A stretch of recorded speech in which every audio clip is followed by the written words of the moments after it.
Parlotte. Petite réunion de gens, spécialement de jeunes gens, qui se rassemblent pour causer ou pour s'exercer à la parole et à la discussion. Oh, mais C'est dingue! Les parlottes, c'est quoi? Les parlottes sont un cycle de tables rondes entre jeunes actifs et professionnels du milieu de la création. L'enjeu principal de ces échanges est de permettre aux jeunes créatifs de découvrir la relation entre création d'entreprise et parcours artistique. Comment lier les deux et construire une manière de travailler en accord avec ses valeurs? Un podcast produit et réalisé par l'association Les Gens Géniaux. Vous écoutez la première Parlotte. On est le 27 janvier 2022 au Sample à Bagnolet. Il est 19h et nous sommes une petite dizaine. Nous recevons Théo et Théophile du collectif local et Soumaya du studio Poulpe pour nous parler des collectifs qui débutent. Ils nous ont parlé des raisons qui les ont poussés à se constituer en groupement, de leur organisation, de leur statut et de leur premier projet. Alors, bienvenue. Bienvenue! Alors moi c'est Soumaya Nader, je fais partie du collectif Poulpe. Alors on est plusieurs, mais le noyau un peu c'est Audrey, Alonso et moi. Et généralement, selon les projets, les opportunités, on fait appel à des gens qui ont d'autres compétences, des copains, voilà. Je suis succincte, hein, t'avais dit qu'on devait être... C'est nickel. C'est parfait. Si vous avez des questions, vous pourrez lui poser pour découvrir plus sur le collectif Poulpe. Nous, c'est collectif local. On s'est tous les 6 rencontrés plus ou moins en école d'archi de Paris-Val-de-Seine. On était 6 à l'origine. On a fait une AG récemment, on est passé à 4 dans le bureau. Mais on est en train d'évoluer dans une direction. On cherche notre direction un peu pour l'instant. On organise principalement des chantiers participatifs de construction. Oui, mais comment ça génère un compteur? Et c'est tout. Et ça se divertit un peu, ça se diversifie par des permanences, par d'autres types de projets, de la construction un peu personnelle, des choses comme ça. Selon les opportunités aussi, pareil. Succinct aussi.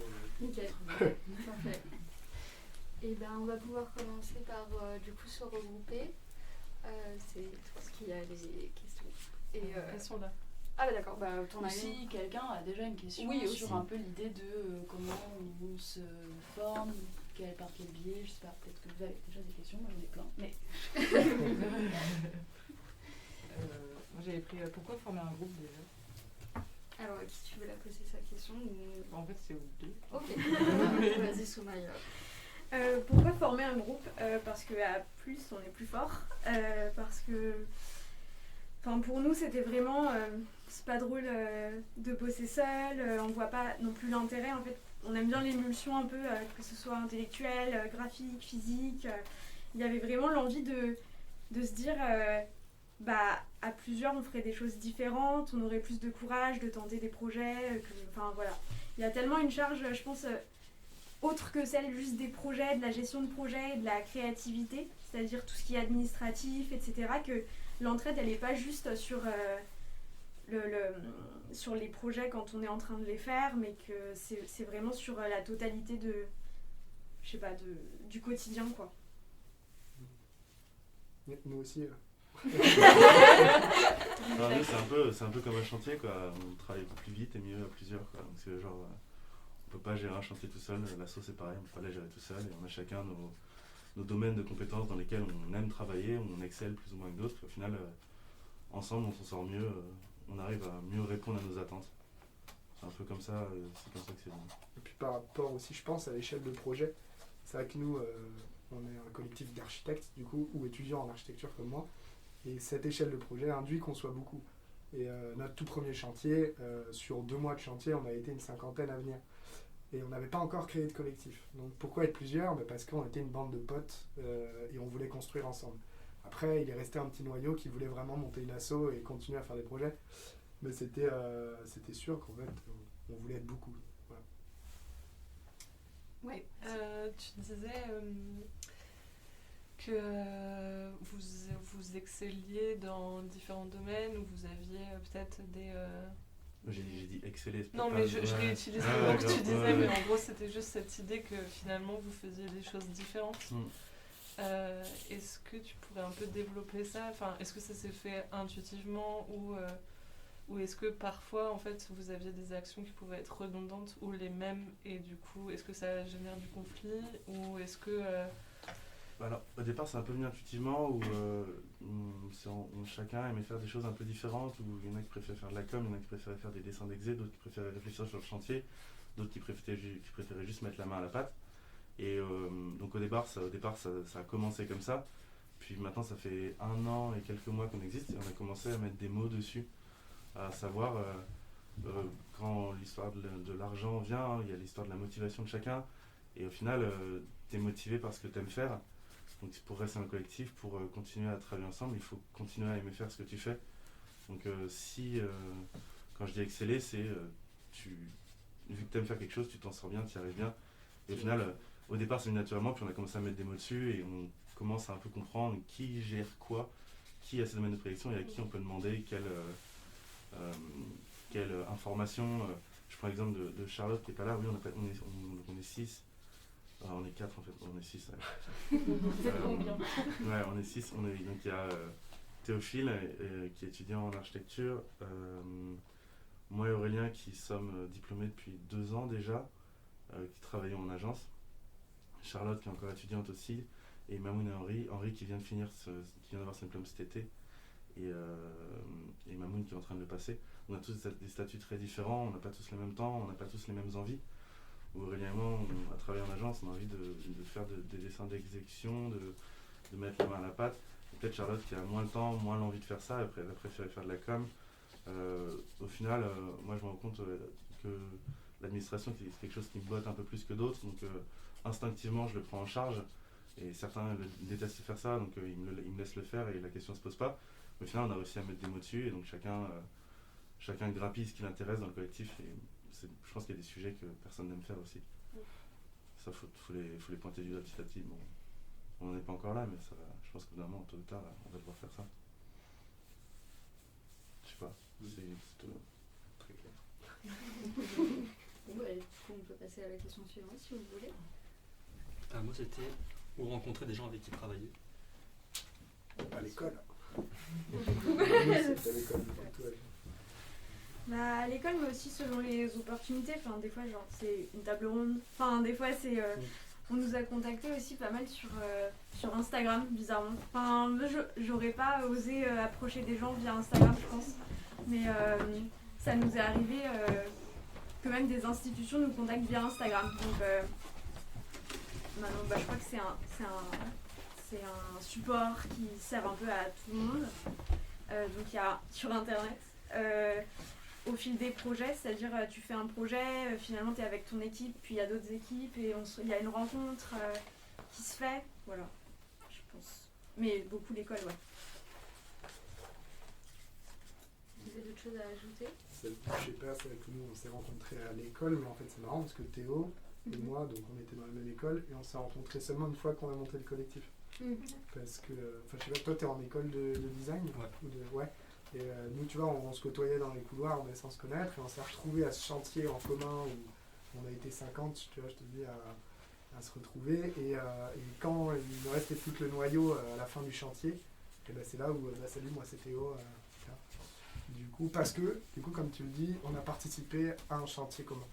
Il y a plein de trucs qui font ça, genre nous en archi, par exemple, il y a Bellastock qui font les chantiers l'été, mais j'imagine qu'en design, il y a plein de moyens de se rencontrer.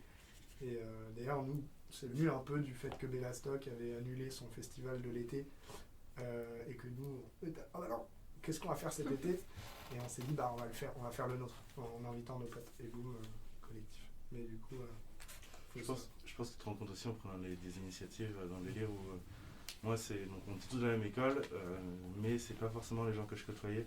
Je les connaissais un peu de loin et c'est une copine qui m'a dit putain, mais il y a machin, il fait un chantier. Vas-y, et j'ai un peu pris mon courage à deux mains, je suis pas très sociable non plus, mais je me suis dit j'y vais, et au final j'y suis allé tous les week-ends quoi.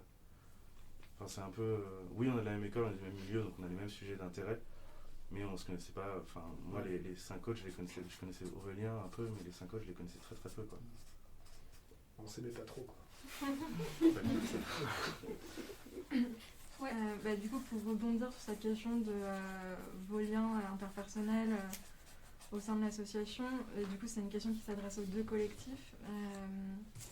Mais comment vous faites pour gérer du coup des relations d'amitié qui peuvent se mêler aux professionnels. Du coup, comment vous vous organisez aussi concrètement en termes de réunions, même de moments dédiés à des questions personnelles ou pas, de mise au travail. Voilà.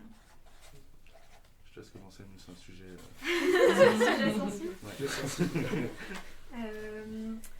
Avec Audrey, ça fait 8 ans qu'on se connaît. Et en fait, avant, on était vite fait copines. Ensuite, on est devenues amies. Et c'est en étant très transparentes l'une avec l'autre qu'on réussit à la fois personnellement et professionnellement, qu'on réussit à justement ne pas avoir de tension entre nous et à pouvoir gérer ce lien d'amitié et ce lien de travail. C'est-à-dire que je lui fais absolument confiance, elle me fait absolument confiance. Si j'ai pas le temps, elle va pas me demander pourquoi, même si elle sait pourquoi parce qu'on va en discuter, mais elle va chacune ne va jamais compter ses heures, compter à quel rendez-vous elle a été, voilà, on ne compte pas. Et quand on travaille avec d'autres designers ou quoi, généralement ça naît aussi d'un lien humain. Et pour le moment, on s'est jamais trompé sur les personnes avec qui on travaillait ou à qui on proposait de travailler. Ça a pu être tendu quand c'est plutôt des gens qui nous proposaient de travailler avec eux. Parce que on est deux personnes très différentes, je pense, et quand on s'adresse à l'une ou à l'autre, ça peut être assez différent. Et nous, on est sur une relation totalement horizontale dans notre manière de travailler. C'est-à-dire, il n'y en a pas une qui prend les décisions, il y en a pas... chacune n'est pas attribuée à une tâche, même si des fois ça peut donner l'impression de l'être. Et du coup, quand on travaille avec d'autres personnes, et donc ceux qui nous demandent de travailler des fois avec eux, ça peut être des fois un peu plus compliqué, je pense. Ok, et juste du coup pour une petite précision, vous êtes à temps plein sur le collectif ou Non. alors vous avez un travail à côté Non. Je peux en parler maintenant. On pose la question. Il n'y a pas de règle. En fait, on est toutes les deux... Alors je pense qu'en vrai, on est à très temps plein, quoi. Parce qu'on a 2 boulots en même temps. On bosse sur des programmes de recherche de l'Union européenne autour du design, donc des programmes ou Creative Europe ou H2020, avec une association qui s'appelle Ars Longa et qui est basée à Bagnolet justement. Et donc on a ce truc-là qui au début était un espèce de travail alimentaire, même si c'est avec des personnes qu'on connaît depuis qu'on était étudiante, avec qui on avait déjà travaillé. Et en fait, c'est devenu comme... ça s'articule bien avec ce qu'on fait avec Poulpe, c'est-à-dire c'est des réflexions sur le territoire, sur aussi l'économie circulaire, sur la programmation urbaine, et c'est des thématiques que nous on aborde aussi, mais de manière complètement différente, c'est-à-dire les langages vont pas être les mêmes. Et c'était quoi le début de ta question? C'était est-ce que vous travaillez à temps plein pour le collectif ou vous avez d'autres sources de revenus? Voilà, donc on a d'autres sources de revenus. En fait, on a vraiment 2 boulots et je pense on compte pas nos heures en fait, que ce soit sur une mission ou une autre, mais du coup ça se complète après. excuse-moi, je t'ai Non, pardon. J'allais dire. Mais du coup, vous comptez pas les heures, mais vous les comparez pas non plus du coup. En fait non, quand il y a quelque chose à faire, on préfère le faire sans... Mais s'il y a quelque chose à faire et qu'il n'est pas fait et que l'un se sent obligé de le faire. Ouais. Je pense à 2 la question se pose. Ouais, vous êtes 3 ou je sais pas, mais il se peut qu'il y ait des sujets qui vous intéressent moins que d'autres et que vous êtes plus... vous y allez à reculons quoi. Je pense que ça peut être sur l'administratif, sur tout ce qui est gestion de projet, mais on sait qu'on est obligé de le faire et comme ni l'une ni l'autre n'apprécie vraiment. Et vous alors comment vous gérez vos relations Nous c'est plus dur parce qu'on était 6 et du coup tu vois il y en a 2 qui sont partis tu vois parce que il y a quand même un qui passe son diplôme qui a dit moi je reviendrai peut-être plus tard mais là je peux plus. Un qui a déménagé à Nantes et qui dit non je peux plus non plus. Donc on se retrouve à 4 et même à 4 on peut dire c'est plus simple qu'à 6, ça reste compliqué et c'est des questions qui se posent aujourd'hui au bout d'1 an et demi parce que on a des projets justement il y a des questions d'argent qui rentrent en jeu donc tout de suite à 2 c'est peut-être plus simple de se dire tiens on compte pas nos heures toutes les 2 et tout mais nous sur chaque projet c'est différent parce qu'il y en a un qui va faire toute la gestion du chantier qui m'a dit gars moi je me suis mis à fond. Moi actuellement ça fait 4 mois que ça me fait vivre tu vois, le collectif parce que j'ai une mission précise pour le collectif local Et donc, pour parler un peu statut, mais c'est un peu en parler avant, je travaillais en freelance pour le collectif local, tu vois. Et donc, ça pose des questions, parce que jusqu'à présent, on était bénévoles tous. On ne s'est jamais rémunérés. Et moi, je prends une mission comme ça, de 6 mois, un peu plus, qui me fait vivre du coup tous les jours. Et donc, ça pose des questions d'engagement, de dire, bah ouais, mais quand est-ce qu'on est bénévole? Quand est-ce que on ne l'est pas? Et puis on est dans un cas totalement différent où on a chacun 4 vies totalement différentes. Voilà. Quoi. Tu dois en CDI, CDD. Moi, je travaille 5 jours par semaine en agence, j'ai pas envie de me mettre tous les soirs là-dessus, quoi. Ce qui est normal. Il y en a, et peut-être Aurélien qui lui travaille moins, mais lui le soir il a beaucoup plus envie de se mettre dedans. Après, c'est respecter les envies de chacun. C'est un peu compliqué quand on a tous des visées différentes pour le collectif. Je pense qu'on a tous des visées communes, mais on a tous des attentes un peu différentes envers ce qu'on peut faire et ce qu'on veut faire. Et après aussi, c'est compliqué parce qu'on s'est tous rencontrés en étant potes, quoi. On s'est rencontrés sur le chantier à boire des coups aussi, pas mal. Et on boit plus de coups, ce qu'on se disait. Ouais, ce qu'on s'est dit tout à l'heure ici, c'est que ça fait combien de temps qu'on n'a pas bu de coups ensemble, juste se foutre une bonne caisse comme on sait faire, quoi. Et on s'est dit, putain, mais ça nous manque, quoi. Moi, j'en ai marre de les appeler pour parler boulot, quoi. Enfin, boulot en quelque sorte. Alors qu'en fait, je préfère l'appeler pour lui dire, t'as fait quoi hier soir, t'as mangé quoi ce midi, limite. Après, ça pose des questions de statut qu'on verra après, mais de se dire qu'est-ce qui est de l'asso, qu'est-ce qui est du pote, qu'est-ce qui est finalement, est-ce qu'il ne faut pas monter une nouvelle structure où on va être salarié pour cette structure. Enfin, c'est des questions qu'on se pose et en fait on s'en pose tous les jours en montant un truc en partant de rien, quoi. Ouais, comment rester copains tout en ayant un travail qui nous plaît à tous. Mais venez à la deuxième parlotte, c'est les copains d'abord. Grave. On va passer à la question suivante du coup. Du coup vous avez plus ou moins répondu car c'était la question du job alimentaire. Ok, d'accord. Ouais, c'est ça. Après on a tous, je crois que dans le collectif on est 4 sur 6 à avoir eu notre statut freelance à côté pour, tu vois, pour se dire que c'est une asso, quoi, et on veut pas gagner d'argent avec ça, c'est des questions qui sont arrivées après, quoi. Mais je pense que... Quand on nous a proposé de l'argent. Ouais, c'est ça. J'ai une question, est-ce que vous arrivez à négocier 4 jours sur 5 dans les agences? Je suis architecte aussi, c'est pour ça que je pose cette question. Alors, ça se fait de plus en plus. Moi, j'ai envie d'atteindre ce niveau-là. J'aimerais bien bientôt passer au 4-5e. Ça se fait de plus en plus. Moi, je rencontre plus de personnes qui le font, mais c'est un peu compliqué à négocier. Ça dépend clairement des agences, je pense. Et puis après, on voit ça. J'ai parlé avec une copine récemment. Elle vient de passer au 4-5e. Au final, un des problèmes, c'est l'argent, quoi. Elle n'a pas de travail alimentaire à côté, où elle s'est habituée à un rythme de vie. Il faut qu'elle se réhabitue à un autre rythme de vie au 4-5e, vu qu'elle a moins de thunes. Après, ça dépend des questions de chacun. Je pense que ça peut se faire. Je pense qu'on y tend un peu tous en ce moment. Oui, mais ma question c'était dans ton milieu, est-ce que les architectes, ça arrive ou c'est trop... Moi j'en vois de plus en plus. Ouais, j'en vois de plus en plus, ouais. Et ça me rassure. Bon, on arrive aux 20 minutes de la première thématique. Parler des statuts. Ouais, c'est un enchaînement merveilleux. Est-ce que du coup, ce sera toi la prochaine personne qui... Tu peux poser une question sur les statuts. Si t'en as pas, tu peux t'aider des petites cartes rondes qui sont juste à côté des statuts. C'est ça. Et voilà. Et si t'en as une de toi-même, je t'en prie, prends la parole et exprime-toi. Ça n'a pas rapport avec le statut, je pense que ça pourra venir après. Ok. Je pense qu'on se pose beaucoup de questions par rapport au statut. Ouais, c'est pas vraiment une question, c'est un peu un appel à vos idées ou quoi que ce soit, mais on se pose la question. Il y en a certains qui souhaiteraient faire des bénéfices avec le... C'est-à-dire qu'il y a de la com qui est faite avec le collectif local, on vient nous contacter pour faire certains projets qui, à nos yeux, moi c'est ce que je trouve, ne répondent peut-être pas forcément à l'image qu'on souhaiterait renvoyer. Ouais. Et on a l'exemple, on a des copains, c'est les Parenthèses, qui ont un collectif qui fait du chantier participatif de la construction, et qui eux ont 2 entités, une entité asso, une entité boîte, dans laquelle la boîte fait des projets alimentaires et l'asso fait des projets cool.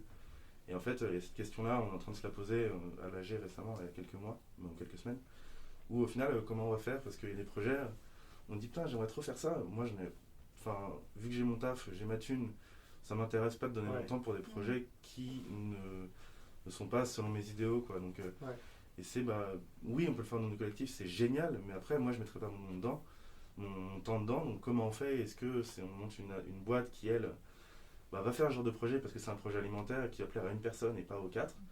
Et est-ce qu'on garde l'asso pour d'autres projets plus intéressants qui nous permettent de développer des... Sans être Et c'est quoi leur boîte à côté? C'est une SARL? C'est une SARL, c'est parenthèse et parenthèse. Enfin, tu vois, genre, eux, ils confondent les deux, mais après, ils passent les budgets dans les deux, à droite, à gauche. Une question du coup pour vous deux, parce que comme vous êtes un peu sur les débuts, et que vous vous posez ces questions-là par rapport aux parenthèses qui ont une SARL, est-ce que un peu le statut auto-entrepreneur asso, c'est des choses où vous êtes allé parce que c'était le début, c'était facile? Est-ce que du coup, dans votre vision de l'avenir et de votre société ou travail, est-ce que le statut de l'asso, vous l'avez pris parce qu'il y a une facilité, ou c'est une terme d'image, ou est-ce que c'est juste un début pour aller vers un système d'entreprise plus classique, comme SAS, SARL Je pense que nous, c'était ça. Enfin, peut-être qu'à deux, c'est pas la même réponse parce que vous êtes plusieurs.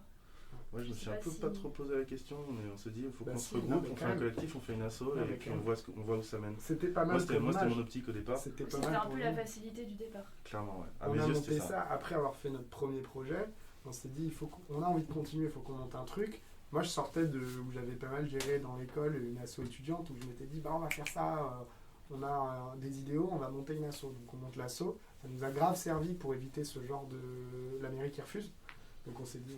D'avoir l'asso, c'était super chouette pour ça, pour les 5-6 projets qui ont suivi. Et puis maintenant, il y a de nouvelles questions où justement on se dit, on a essayé d'y répondre en septembre quand on a eu cette grosse mission de permanence architecturale dont je m'occupe, où on s'est dit comment on va faire pour te rémunérer pendant 6 mois, où on s'est dit tiens, tu as le statut de freelance, tu factures à l'asso. Et c'est un peu une réponse au court terme où ça a posé plein de problèmes juste de transparence. C'est pour ça que moi j'avais posé la question des outils de transparence entre... Et moi j'allais te poser la question de t'es rémunéré alors que t'es membre du bureau. Tu vois, mais c'est hyper flou, tu vois. On se dit c'est peut-être pas net et tout. Après, en fait justement c'est toujours une histoire de seuil. Tant qu'on ne dépasse pas un seuil, ça va, je peux faire une mission pour le collectif. Mais je pense qu'à terme, il y a peut-être besoin de sortir du bureau ou alors créer une SARL pour être dans les clous, quoi. Parce que on répond parfois à des questions qu'on a. Et c'est normal, on y répond de manière pas forcément très juste. Là, en l'occurrence, je prends cette mission pendant 6 mois en free. Et après coup, on se dit, tiens, on aurait pu faire comme ça. Mais c'est pas grave, à l'avenir, on fera comme ça, quoi. Mais c'est à avoir ce genre de discussion qu'on se pose des questions parce que c'est pas en cherchant sur Internet. Voilà, enfin, c'est compliqué, quoi. Et c'est à poser la question du comment t'as fait. Et puis à la fin... dans le collectif, on parle des parenthèses parce que je les connais assez bien. En fait, dès que j'avais une question, ne serait-ce comment tu fais ta facture, comment tu fais machin, moi j'allais voir Rémi, je fais explique-moi. Sinon, j'allais pas regarder sur Internet comment faire parce que j'allais avoir 10 000 infos, j'allais pas trouver la bonne. Alors que Rémi, je sais qu'il fait ça, je sais que ça fait déjà 10 ans qu'il fait ça, donc il va me donner la bonne réponse directement, quoi. Puis même une table ronde comme ça aussi, ça permet de... J'ai déjà appris 4 trucs là. L'asso c'est bien, être dans le bureau sinon c'est pas bien. Vas-y. Mais du coup je me demandais, quand vous êtes une association et que quand on est en association et qu'on est beaucoup, est-ce que le seuil, parce que j'imagine que quand on est beaucoup, j'imagine que peut-être que ça fait aussi plus de bénéfices rapidement. Non, tu peux avoir 150 adhérents, c'est pas grave. Tu vois, l'école zéro, nos potes... Ils ont une asso comme ça où ils organisent un festival l'été. Et tu vois, ils doivent avoir 150 adhérents. C'est une école à ciel ouvert, voilà. Pas du tout. L'école à ciel ouvert où on apprend plein de trucs et tout. Il doit être 150, tu vois, dans le truc. Par contre, le bureau, ils sont 4. Okay. Mais ils essayent, eux, de... c'est très très particulier comment ils fonctionnent. Oui, mais... Leur idée, c'est ne pas avoir de ligne directrice. Ils ont une asso qui est basée là-dessus, donc autant dire qu'on va les laisser gérer. Il n'y a pas de bureau. En tout cas, la question du seuil, elle ne change pas. On va les observer de loin. Et eux, pour eux, c'est vraiment du bénévolat, quoi. Ils sont là en mode... C'est du séminaire, c'est pas du tout leur job. Nous, la question se pose tous les jours de dire est-ce qu'on en fait notre métier, quoi. Je reviens juste un tout petit peu en arrière parce que du coup, Soumaya, t'as pas répondu à la question que Léa a posée par rapport à justement le devenir de vos statuts et ce choix, tu l'as expliqué par rapport à la facilité de la facturation, mais est-ce que vous avez aussi une envie de développer ça pour que ça devienne peut-être, je sais pas, votre activité principale ou ça se transforme? Alors, je considère pas que c'est pas notre activité principale, étant donné que je pense qu'on s'épanouit sur les deux activités, qu'en plus elles commencent à vraiment dialoguer entre elles. la question de l'association, c'était pas la facilité en fait, c'est quand on est sorti de l'école, alors moi en 2018, genre Audrey était encore étudiante et je me suis un peu retrouvée seule au monde face à tout ça. J'ai appelé un ancien prof à moi qui est archi, qui s'appelle Martial Marquet, et je lui ai dit allô Martial, je sais pas quoi faire. Et on me demande de faire un devis, je sais pas le faire, je comprends rien, j'étais en PLS total. Et il m'a dit bon t'as un statut, alors je m'étais déjà fait un statut. Il m'a dit ok très bien. Et au fur et à mesure c'est comme ça aussi, lui il faisait partie d'un collectif, je lui ai demandé comment il s'en sortait, comment il s'organisait. Il m'a parlé, parce qu'il y a eu ce problème de la mairie qui voulait pas prendre 3 factures différentes. Et il m'a dit ah mais nous on a monté une asso, comme en plus les projets qu'on fait ils sont pas très rémunérateurs, ça pose pas de problème. Moi je fais partie de plusieurs assos et tout, et je me posais des questions un peu éthiques et morales par rapport à ça, le fait de monter une asso et tout. Donc c'était très important de proposer à des gens de monter l'asso avec nous. C'était important qu'on leur explique aussi nos manières de faire, nos manières de rémunérer les gens, de nous rémunérer nous, et qu'on ait une validation extérieure. Donc ça c'était bien. On a vraiment fait attention à être très droite dans nos bottes quoi. Je sais pas si ça... Ouais, et du coup, après, nous on essaie d'être droit dans nos bottes, mais ça marche pas toujours. Dans l'idée où en fait on se lance un peu dans le vide à chaque fois et on apprend nos erreurs, on trébuche, on des gros roulés boulets et après on trouve peut-être un moyen de sortir, pas sûr à chaque fois, mais nous j'ai l'impression à mes yeux qu'on est plus dans let's go, on voit ce que ça donne. Et peut-être qu'on a fait de la merde et on apprend. Administrativement, je trouve que ça c'est risqué de faire ça. Ouais, mais franchement, on n'avait pas le choix. On a fait des. Toi, tu disais pas de tabou, on a dû faire des projets au black. Pas vraiment au black, mais voilà, on se rémunérait en outils, si tu veux. Il y a un projet, on a gagné 4000 € d'outils. Bon, voilà, comme ça, pas de galère. Mais on n'a pas le choix quand il y a un projet et qu'on se dit. Et puis surtout, les chantiers, c'est chronophage, nous. C'est-à-dire qu'on nous dit ça serait trop cool de faire ça. Vers la moitié du mois d'avril. Bah ouais mais mec on est fin mars tu vois, genre il reste 2 semaines et dans ces cas là on s'active et on se dit l'administratif ça viendra après et ça va, on n'est pas allé en prison encore. Non mais faut pas. Non mais on apprend et puis après on après on fait mieux et c'est pas à notre échelle ça va oui c'est ce qu'on se dit pour l'instant, c'est pas comme s'il y a des énormes risques après bon. Ouais et puis mais c'est un peu comme ça qu'on apprend pour l'instant et après oui je pense que plus tard il faudra faire autrement. C'est surtout 2 manières de faire j'ai l'impression parce que vous n'êtes pas les seuls non plus à faire sous forme de test et d'expérience et ensuite de revenir sur des choses un petit peu plus calées et à l'inverse je pense qu'il y a aussi des personnes qui justement se lancent dans des collectifs en essayant d'être au plus juste dès le départ parce que c'est leur manière de faire tout simplement donc je pense que l'un et l'autre. Et puis t'as tellement, à mes yeux, c'est la meilleure méthode, c'est la tienne, où dans l'idée où t'as déjà un cadre dès le début, tu t'imposes un cadre, tu t'y tiens et ça roule, ça va comme sur des roulettes. Alors que nous, on se retrouve à se taper des heures de réunion à dire la même chose, mais d'un point de vue différent. Et au final, on passe 3 heures à se fixer un cadre qu'on aurait pu, si on avait tous été assidus dès le début, on aurait pu l'avoir très facilement. Après, c'est un peu notre manière de fonctionner où on a besoin d'avoir tous nos idées, de tous dire la même chose, mais s'engueuler parce qu'on dit la même chose. On est tous d'accord et au final on arrive à un cadre. Et c'est un peu notre manière de fonctionner à nous. Pour l'instant, ça fonctionne comme ça. Je sais pas ce que ça va être plus tard. Mais... Pour moi, il y a des choses où on n'a pas le choix. Tu vois, notre premier chantier, on n'avait pas d'assaut. On était juste des bricoleurs et on a construit un appentis en pierre. On a fait venir 50 personnes et en fait, on s'est rendu compte en septembre après le chantier qu'en fait, on n'était pas du tout assuré. Si quelqu'un se coupait le doigt, c'était un peu la merde. On n'aurait jamais pu se poser ces questions en juin quand on s'est dit venez on va construire une cabane qui est en fait une grosse cabane mais elle s'est posée après, on s'est assuré, machin, nickel, maintenant on est réglo. Il y a plus de laisser. Mais du coup en fait c'est 2 questions et il y en a une qui est plutôt en lien avec les premiers projets qui sort un peu du statut mais bon bref c'est un peu mêlé. Et donc là du coup tu étais en train de souligner le fait de ne pas être assuré etc. Et donc moi je me posais la question de l'auto-entrepreneuriat. Donc Soumaya toi tu disais que tu étais en CDI je suis en CDI et je suis freelance.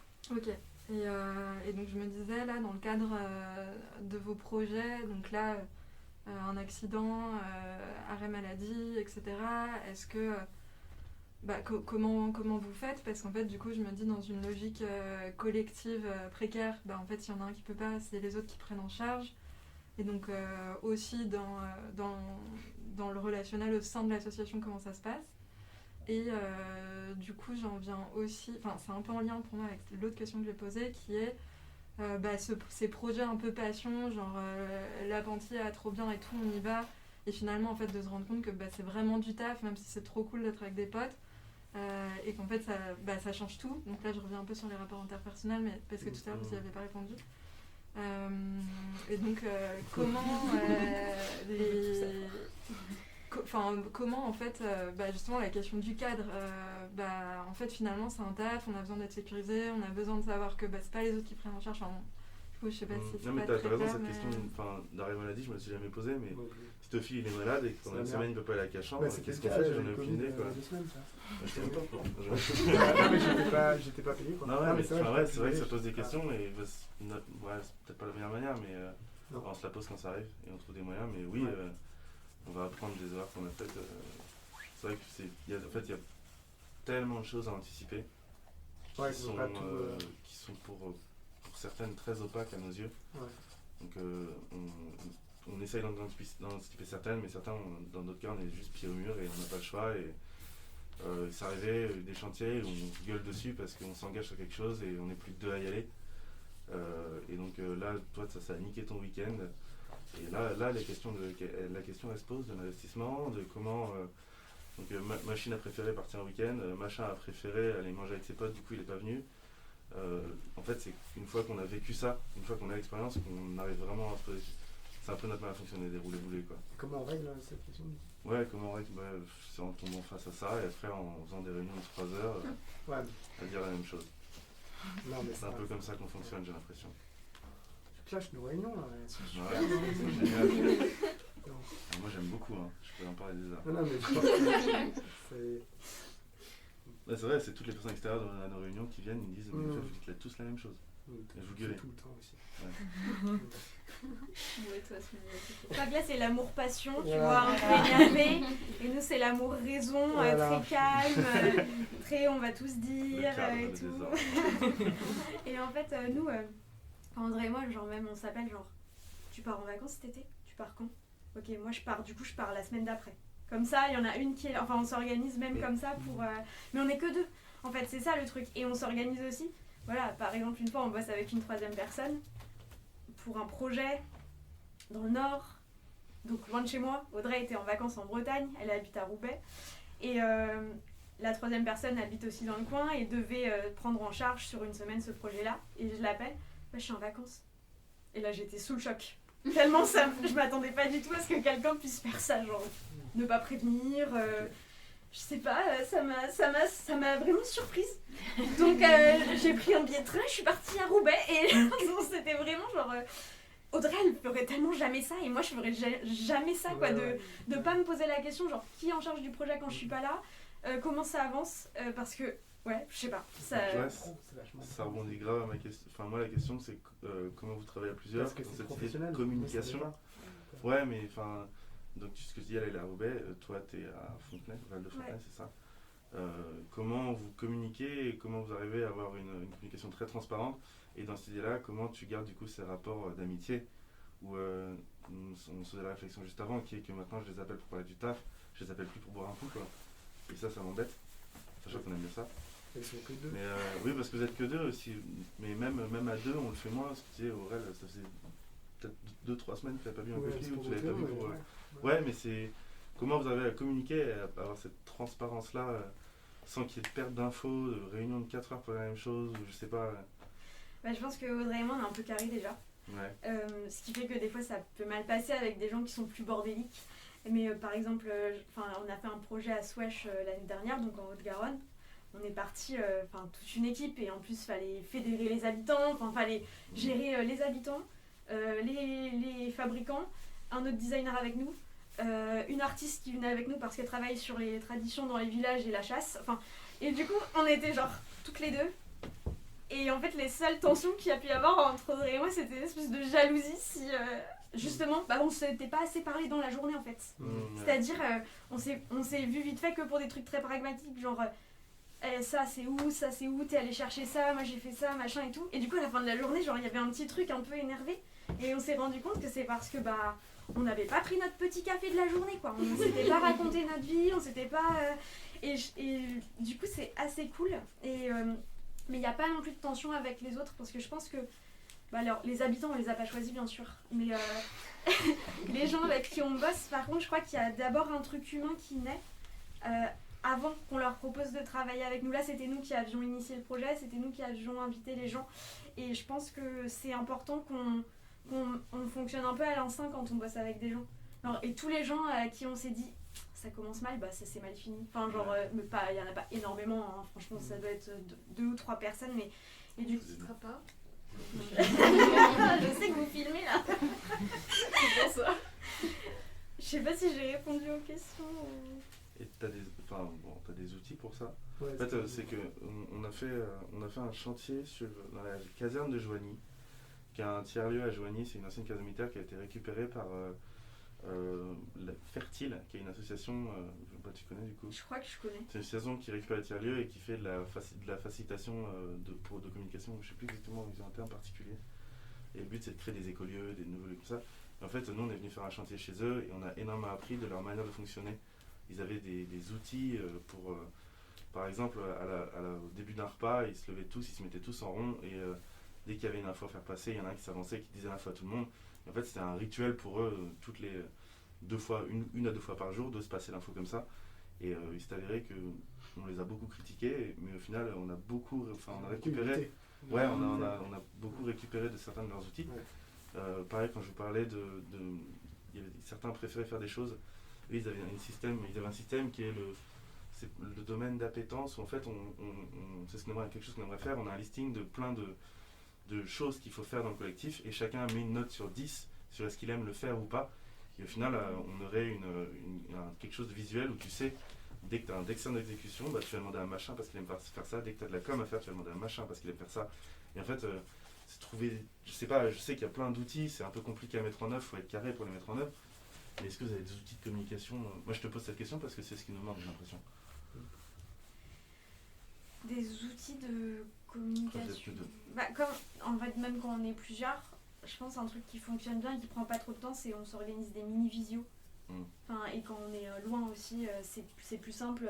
On se dit, on n'a qu'à se retrouver là 30 minutes et c'est un truc, travailler à distance aussi, parce qu'on se retrouve pour tout ce qui est la production. Ouais, production et travailler à distance, on a trouvé plein d'outils même un peu pourris sur internet, genre des outils de dessin, on dessine avec une souris quoi. Genre, non mais regarde, si on fait un panneau comme ça, tu la vois mon élévation là, elle est bien hein.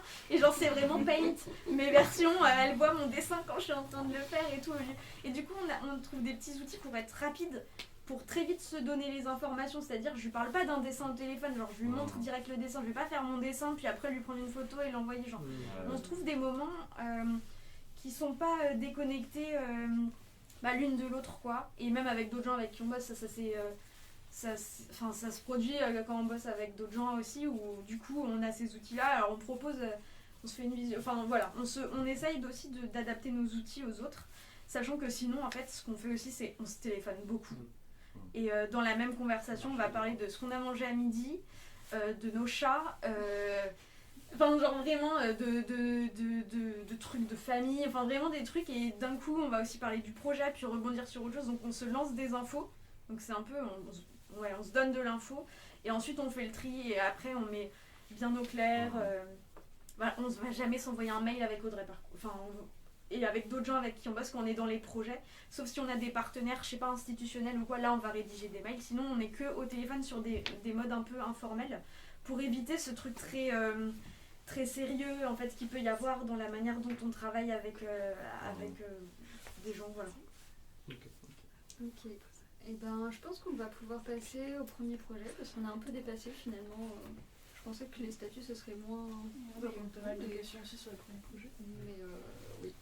Donc du coup, Soumaya, si tu as une question par rapport au premier projet ou une réflexion ou même partager. Alors votre premier projet c'était ce chantier où vous vous êtes rencontrés finalement. Est-ce que dans les 6 membres originels du bureau, il y en a qui étaient déjà assez proches, qui avaient déjà travaillé ensemble et qui avaient déjà de l'expérience peut-être de gestion de projet? Aucun. Non.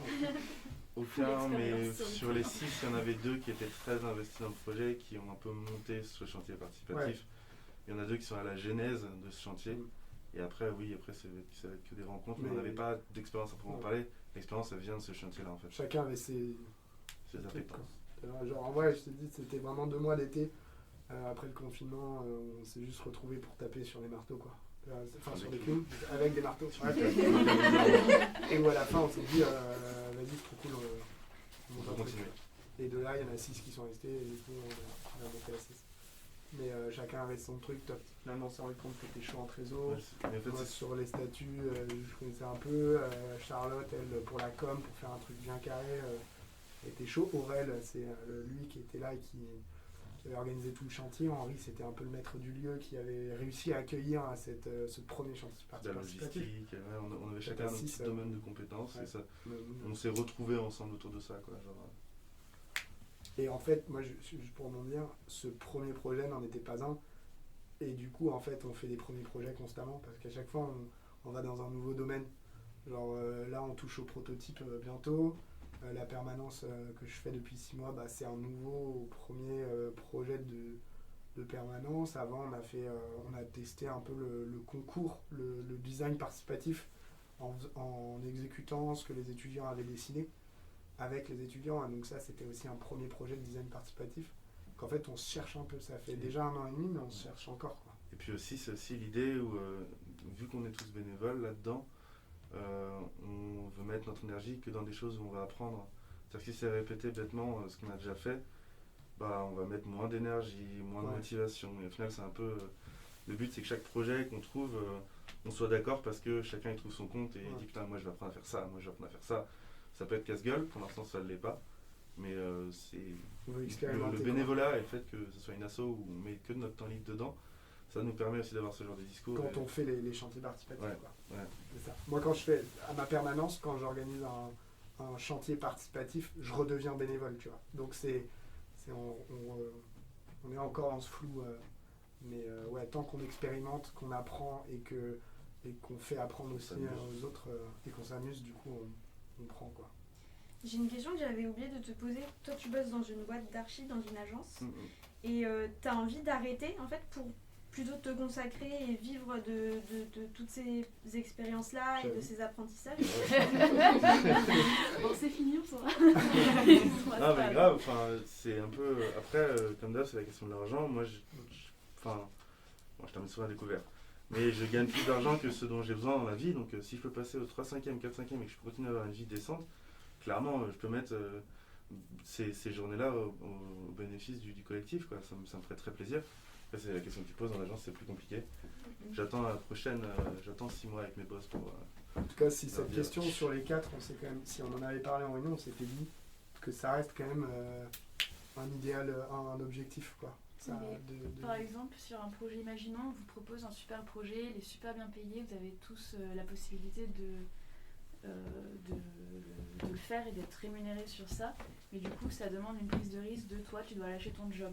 Est-ce que du coup c'est des trucs des états d'esprit dans lesquels vous êtes à vous dire ok, si à un moment on gagne un super appel d'offres, un marché public avec un groupement de ouf, ça va nous prendre 1 an de projet, etc., c'est super, mais par contre il faut passer le cap de perdre son taf qui te paye, peut-être un peu risqué aussi financièrement sur les premiers mois de changer un peu de mode de vie et tout. Clairement. Est-ce que c'est des trucs que vous pensez ? Moi je vais parler très personnellement, Dans l'idée de la permanence, au départ qu'on m'a proposé, je voulais la faire. Et je me suis dit, je venais à peine d'être engagé, je fais fuck le taf et j'y vais.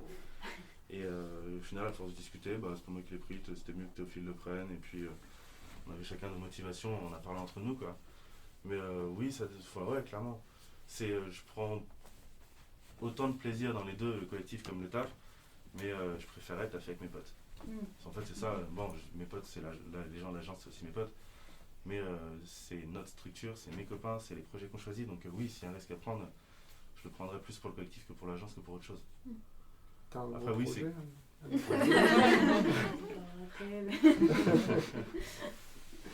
non, mais je posais la question parce que je pense que pour toi et Audrey, Soumaya, c'est un peu différent puisque vous bossez à côté et vous avez des projets autant avec Artsonga que du coup, vos deux tafs se complètent plus, je pense, que toi, Théo.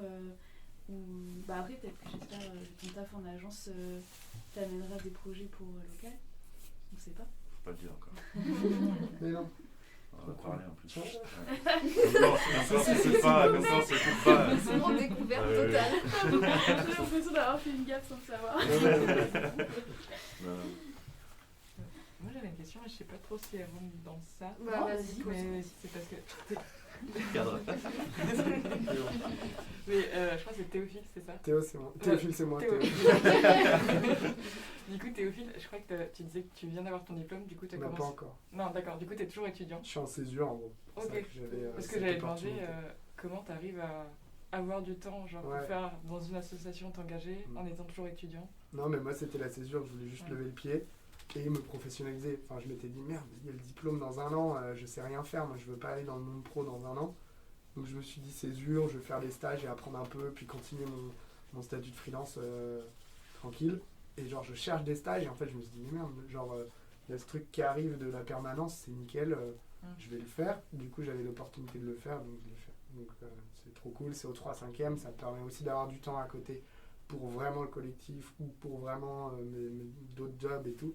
Donc c'est vraiment le truc parfait. Je pense que dans les études, enfin peut-être plus beaucoup d'étudiants, mais dans les études c'est cool de lever le pied pour apprendre à mieux mettre un pas dans le monde pro quoi. Parce que Puis surtout, enfin, tu te dédies un peu à l'agence, maintenant la permanence, Ouais. oui, ça te tente beaucoup plus que de faire du taf en agence. Enfin, ah bah ouais, au moins je suis venu en césure pour lever le pied et là j'ai trop envie de rentrer dans le monde pro par une autre porte quoi. Du coup c'est cool. Mais est-ce que tu as fait ça parce que du coup, tu fais quoi comme étude? C'est en école Je suis en d'archi? graphisme. En graphisme. Ok. Du coup, école de design ou Ouais. comme ça. Et est-ce que tu as fait la césure parce qu'en école d'archi, c'est plus accepté et c'est même un système qui est mis en place pour que les étudiants d'archi prennent des césures? Parce qu'en école d'art ou en école de graphisme, il n'y a pas autant Il y a pas cette idéologie de Personne la fait de césure. césure, C'est soit t'arrêtes et Ouais. on te reprend pas forcément après. Même limite, on te reprend pas quoi. Il n'y a pas de Moi, contrat. je me posais et- la question justement de Bah, je sais pas sur toutes les c'est écoles, mais en récent, tout cas, Ouais. c'est quand même C'est quelque sûr. chose qui est moins répandu. Je pense qu'en école d'archi, où il y a Oui, vraiment nous, plus il y a cette, une bonne moitié qui fait une cette césure, notion de un bon prendre tiers. un temps, peut-être parce que les études sont plus longues, je sais pas. parce que tu as l'année d'échange aussi. Enfin, moi je vois un peu ça comme ça, où si j'avais pas eu mon échange pendant mes études, je serais parti en césure en fait. Je pense que tu as aussi t'as une année un peu où c'est plus Mais ouais, flou. Ouais, t'es pas encore diplômé du coup, toi. Non. C'est ça. Mais tu vois, moi je me dis finalement, là, j'ai pas envie de retourner à l'école. Mm. Qu'en fait, il faut que j'y aille pour finir mon diplôme. Mais donc, mettons que j'avais eu mon diplôme il y a 6 mois. En fait, j'aurais pu me lancer dans le monde pro, tu vois, en essayant, en grappillant les pistons, les trucs, le collectif, un projet, le freelance. Tu vois, moi quand j'ai monté ma boîte en freelance, enfin quand j'ai ma boîte, mon statut, j'avais pas de projet, tu vois. Je m'étais dit, c'est au cas où demain j'en ai un, je pourrais essayer de m'en facturer. Et donc j'ai monté mon truc. Une semaine après, j'avais un projet par chance, tu vois. Et donc, en gros, tout ça pour dire, si jamais la césure, c'est pas trop développé dans le graphisme, genre, n'aie pas peur le jour où tu es diplômé, de prendre un taf à mi-temps ou ne pas avoir de taf du tout, de galérer un peu et en disant, voilà, tu montes cette structure d'auto-entrepreneur qui va te permettre de bosser, d'avoir des missions par tes relations et puis pourquoi pas intégrer des collectifs, des assos, des machins, une boîte à mi-temps, enfin, il y a plein de manières, quoi. Parce qu'on a souvent... Moi j'ai une question. Pourquoi Ouais. tu veux absolument passer ton diplôme? Parce que parce qu'on sait jamais, j'avais quand même envie d'être architecte, tu vois. Même si la maîtrise d'usage, c'est pas reconnu comme de l'architecture, moi, on sait jamais. C'est le on sait jamais, même si... C'est le on sait jamais. C'est vrai que là, si je veux continuer dans ce que je fais, j'ai pas besoin de tout. Tu veux pas monter ta HMO et ouvrir une agence et faire des charrettes et... ça t'intéresse pas? Après, je pense aussi, genre, le moment où... Enfin, si à un moment on quitte le collectif et qu'on n'a pas de diplôme, moi ça me ferait trop peur de genre me retrouver toute seule sans diplôme. Ouais, mais alors... Comment... Enfin, moi je me rends compte de plus en plus que c'est plus les expériences qui prônent que le diplôme. C'est quelque chose, on m'a toujours rabâché ça, mais au final, quand je passe des entretiens d'embauche, j'en passe parce que ça me fait marrer. Enfin, j'ai vu un espèce de recruteur chelou, ça m'a fait marrer d'aller le voir. Et en fait, j'ai beaucoup plus parlé du collectif que de mon taf en agence. Alors qu'en fait, à nos yeux de tous, c'est le taf en agence qui prime le plus, quoi. Et après, c'est sûr que c'est ce que tu dis, se mettre un pied dans le vide et il y a là, tu te lances, quoi. Mais je pense que l'expérience que tu te fais aussi est moi j'aurais tendance à plus valoriser mon expérience que mon taf en agence personnellement. En effet, mais il y a quand même des grosses valeurs à avoir un diplôme, notamment d'archi, parce que par exemple, Léa et moi, en 2020, on a essayé d'intégrer une résidence, et c'était pour justement des questions d'architecture, et on avait besoin d'avoir quelqu'un qui était architecte, et qu'on avait besoin d'envoyer, ne serait-ce que dans notre proposition, le diplôme d'État. De quoi? Je sais plus, je vous avoue, mais comme quoi la matérialité du truc, elle est aussi importante pour certaines choses. Pas tout, mais en effet. Du coup, pour rebondir sur ce que tu disais, pour nous aussi, notre premier projet, du coup, c'était une résidence création en cours, portée par les ateliers Médicis. D'ailleurs, ça peut vous intéresser. Ça s'adresse aux jeunes diplômés de moins de 5 ans. Et du coup, c'est des résidences en milieu scolaire dans toute la France, avec 11 000 € de bourse, et il faut avoir un diplôme pour pouvoir candidater à ce dispositif. Mais pas que d'archi, c'est design, école d'art. C'est vraiment chouette, même pour monter sa structure, ça fait une somme qui arrive d'un coup et du coup qui permet de mettre en place un budget. Et par exemple, les ateliers Médicis, vous étiez accompagnés ou c'est juste qu'ils vous donnent la thune et démerdez-vous? Non, on peut accompagner. Oui, il y a un service de production. D'accord. Oui, donc c'est génial pour se lancer. Ouais, franchement, après, c'est passer le temps, c'est beaucoup de temps de démarche à faire pour récupérer ces permis. Enfin, c'est un appel à projet. C'est un appel à projet. Ouais. Ok. Il faut déjà avoir un peu de connaissances là-dedans ou savoir ce que c'est que de rédiger un appel à projet ou quelque chose que vous aviez déjà fait avant. C'était notre premier. C'était notre premier, mais je pense que l'école en fait nous avait quand même un peu formés à savoir écrire et faire des propositions de projet. Après, il y a aussi des sujets un peu attendus, j'ai l'impression, selon les années, il faut... faut savoir ce qu'il faut. Mais je trouve que c'est une super opportunité, ça, parce que c'est comme une poursuite un peu de formation, parce que t'es pas complètement lancé, et du coup t'es accompagné aussi, du coup... Après, je te pose la question de l'accompagnement parce que je vois que moi, du coup, d'avoir suivi un cursus assez très classique, travailler en agence, blablabla, j'ai pu voir des devis, j'ai pu voir des négociations de contrat, j'ai pu voir ne serait-ce qu'une arborescence de fichiers sur les fichiers d'agence. En fait, je me rends compte que pour le collectif, ça nous sert beaucoup. C'est un peu, moi, je suis plus administration, trésor et compagnie. C'est parce que j'ai déjà vu ça dans des structures qui avaient un cadre, comme tu disais. Au final, oui, c'est bien aussi de faire ça et je pense qu'il y a une expérience à tirer d'un peu de tout. Moi, je la tire du cadre de l'agence où je vois ces trucs qui manient des millions d'euros. C'est pas forcément ce que je cherche à faire, mais je sais comment ils font et du coup, c'est une structure, un cadre que j'applique au collectif dans l'idée où je sais que ça fonctionne pour gérer tel type de projet et maintenant je l'applique à ce que j'ai moi dans les mains et après je l'adapte. Mais c'est tout aussi bien, je pense, que de tout autant se lancer et peut-être suivre un cursus assez classique. Si les deux se rencontrent, si les deux se rencontrent, enfin nous à 6, à 4. on s'en sort bien parce qu'on a chacun nos... J'arriverai très bien. Non, c'est pas triste comme ça. En fait, c'est... Je sais pas comment le présenter, on est en train de revoir un peu notre structure, on sait pas vraiment... On était 6 dans le bureau, on passe à 4 dans le bureau, mais justement on veut ouvrir le collectif à tout le monde et n'importe qui. Donc c'est 4 personnes qui sont dans le bureau à gérer l'administratif et la trésor. Mais après, les 2 qui ne sont plus dans le bureau font partie du collectif et seront là dès qu'il y aura des projets. Mais je sais pas vraiment comment présenter ça encore. Ils disent plus de chiffres. Bah ouais, on n'est pas 4, on est 6, on est 50, vu qu'on était 50 au premier chantier. Voilà, pour l'instant je dis 4, 6. Peut-être que dans 5 ans ce sera pas, ce sera 1, j'en sais rien. Et du coup, je veux juste ajouter là sur la question des diplômes aussi. En tout cas, nous, on s'en rend compte en faisant des réponses d'appel à projet de résidence qui ne demandent pas forcément de diplôme. Que en fait, c'est vraiment le monde de l'institution avec la reconnaissance par tout un jargon, des méthodologies. En fait, si tu n'as pas été formé par ce système-là, c'est quand même très difficile d'y avoir accès. Et nous, on se rend compte que c'est pas anodin si on arrive à avoir accès à certains projets. Et aussi, moi je crois que le diplôme c'est vraiment un passe-droit quoi, pour, c'est ce que tu disais Gersande, mais vraiment on le ressent aussi du coup, si tu veux. Mais après, il y avait un autre truc, Tina enfin, moi j'ai repris des études après l'archi, un master qui peut-être pourrait t'intéresser si la maîtrise d'usage c'est un truc qui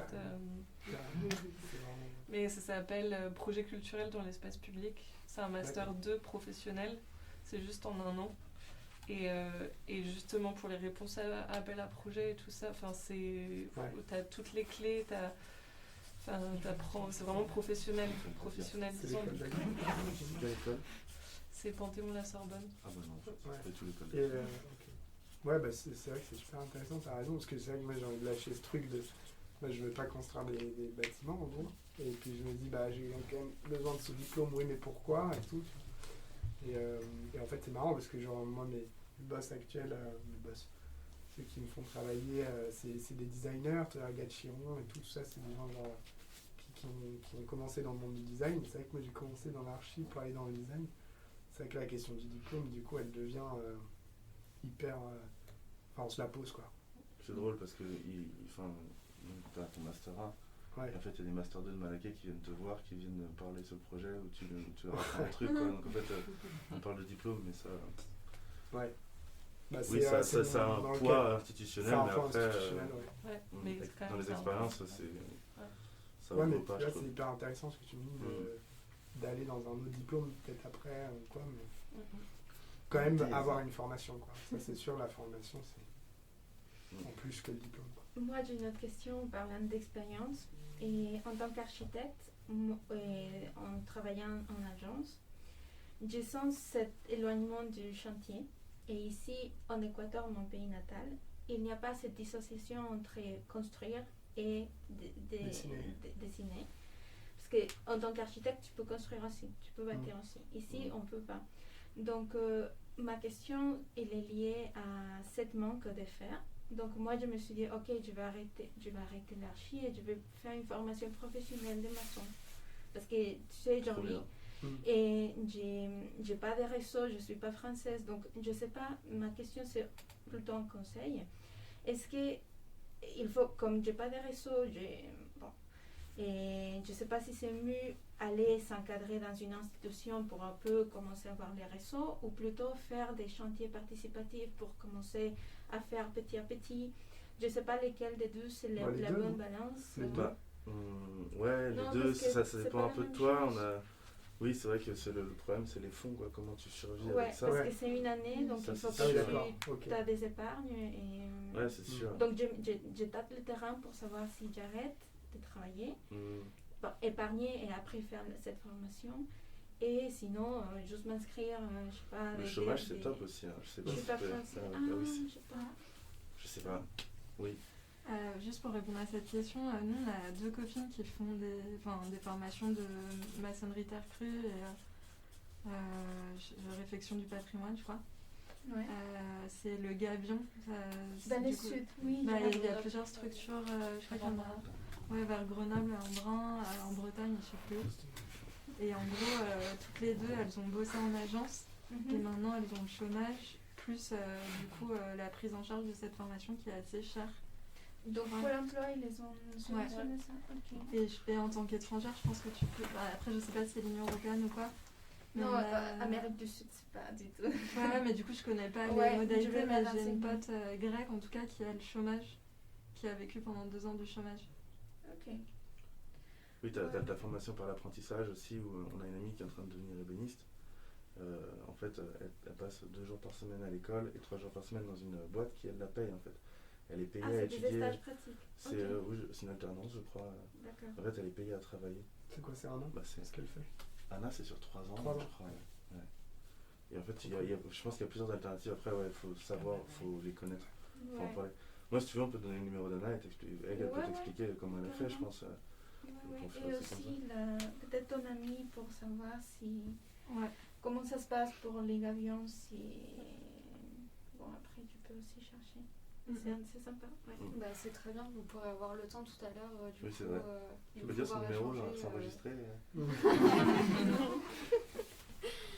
On va prendre une dernière question et puis après on va clôturer puisqu'on arrive à la fin. Il faut qu'on ait un petit peu le temps aussi justement prendre une bière et échanger des numéros, etc. Est-ce que tu as... Ouais, en fait, même si on a parlé de faire son réseau, mais peut-être la notion de démarcher. Ouais, ça c'est une question qui peut être intéressant parce que là c'est le flou total quoi. Ok. C'est quoi déjà démarcher? C'est l'idée de trouver un projet. C'est chercher un client. Chercher par soi-même, ouais. Comment tu fais ton réseau, comment tu trouves un premier projet, par quoi tu commences en fait et vers qui tu te tournes pour justement quand tu connais personne et que tu sais pas où aller chercher quoi. Je te laisse répondre. Nous, on fait pas trop de démarchage, on répond à des appels à projets. Par exemple, j'avais fait création en cours au début toute seule et après Audrey m'a rejoint en 2020. Je sais pas si c'était la même promo que vous. Ouais, 2020. Vous êtes allé au château oui, aussi là et tout. Et donc on répond à des appels à projets. Mais sinon, je sais pas comment dire, on s'est fait du réseau pas mal quand on était étudiante en fait parce qu'on avait du temps aussi. C'est-à-dire que quand on avait des projets de design, c'était beaucoup implanté sur le territoire. Donc quand il y avait un projet dans une ville, on regardait ce que faisait la ville et qui pouvait être en relation avec notre projet. Et tu vois, sur un projet de rénovation urbaine, en fait on allait au moment de concertation, on allait au moment de balade et tout. Et c'est comme ça d'ailleurs qu'on a eu notre vraiment tout premier projet. Alors Audrey était encore étudiante, c'était vraiment fin 2018 avec une ville dans le nord en pleine rénovation urbaine. Et c'est parce qu'ils nous avaient vus quand on était étudiante. Et un jour, je leur ai juste envoyé un mail, voilà, moi j'ai eu mon diplôme. Genre vraiment c'était ça, et je crois que c'est la seule fois où j'ai contacté des gens, et c'était vraiment genre j'avais...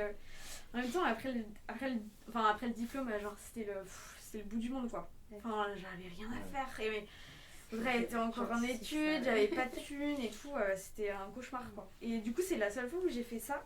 C'était pas un projet super rémunérateur derrière, mais c'était une super expérience. Et en fait, on s'est fait un peu exploiter parce qu'ils avaient toujours cette vision de nous étudiantes en fait. Donc c'était un peu dur, mais ça nous a permis de commencer à se faire un réseau ici déjà étudiante. Ensuite, en faisant ce premier projet, en ayant un vrai projet, donc c'était pour une médiathèque, c'était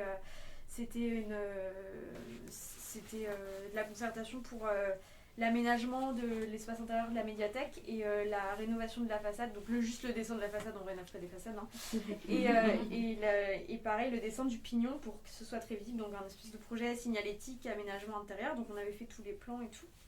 Et du coup avec ce projet là qui était très concret, c'est à dire que quand tu passes en voiture tu la vois la médiathèque, tu vois qu'elle est toute neuve, qu'il y a une super signalétique sur le côté et tout, et du coup ça nous a vachement facilité les choses quand on discutait avec des gens, genre ah mais oui, la médiathèque de Rennes, c'est nous. Genre c'était vraiment notre première carte de visite pour les autres projets qu'on a eu dans le Nord. Mais sinon on démarche pas trop, on répond beaucoup à des appels à projets.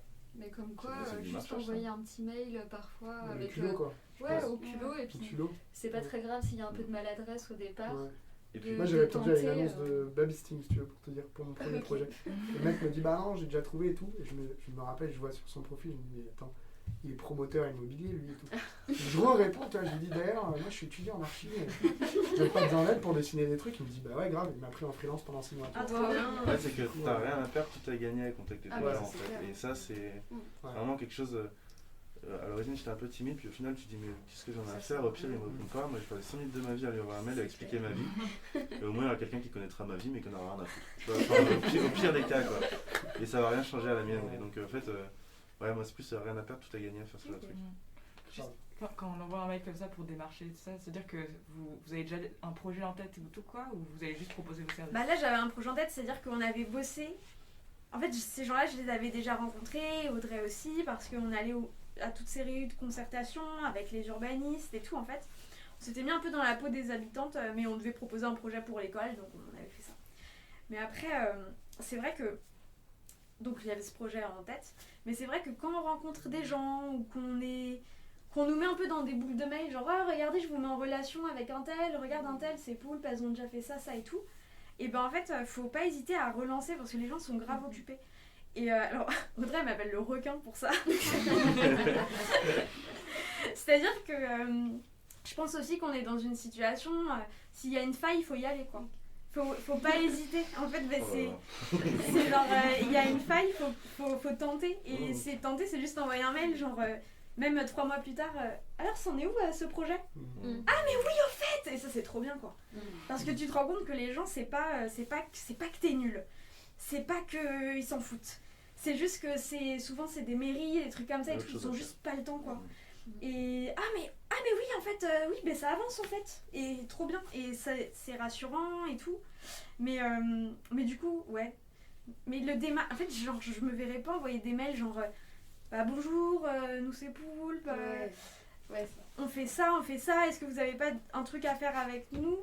Je sais pas. En fait, Je sais pas si ça se fait ça en fait. Personne je sais pas. Nous, on l'a déjà fait. Hein. Ah ouais, déjà fait. Ah Ok. ouais. Et Honnêtement, ça a marché au début, on a dû avoir peut-être un projet comme ça, mais en fait, ça fait juste une prise de contact et de connaissance. Et au tout début, je pense que quand tu es un collectif naissant et que tu n'as pas une image à proprement parler, à prouver, etc., bah, ça passe justement de venir toquer aux portes et de faire bah hé coucou, c'est nous, on fait ça.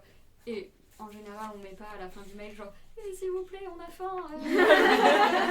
On attend une réponse positive de votre part. Mais par contre, on a fait beaucoup ça pour rencontrer des gens et leur dire ah bah tiens, nous justement, on débute. On a des questions à vous poser, ou alors tiens, on a vu que vous travaillez sur ça, ça nous intéresse, est-ce qu'on peut se rencontrer pour en parler? Ça, c'est du réseautage du coup, c'est pas forcément du démarchage de projet. Ouais, honnêtement, il y a une arrière-pensée, mais c'est pas. Ça laisse ouvert la. Nous, on l'a fait, mais genre en allant sur des lieux, enfin, genre. En physique. Ouais, genre. Enfin, en donnant de notre temps aussi pour des trucs, il y a pas mal. Enfin, nous, on s'intéresse vraiment à la rénovation urbaine, on bosse pas mal là-dessus. Et du coup, dès qu'il y a des réunions, en fait, juste pour nous, parce que ça nous intéresse déjà, toutes ces questions de rénovation urbaine, bah, on y va. Et après, j'en vois vraiment des gens, des fois, genre, ils ont un radar à élus. Les élus municipaux, c'est un truc de ouf, genre. Ah, je le vois, j'y vais. Et genre, ça m'angoisse un peu, je sais pas comment les gens ils font. Enfin, c'est pas mon attitude à moi, j'aime pas trop aller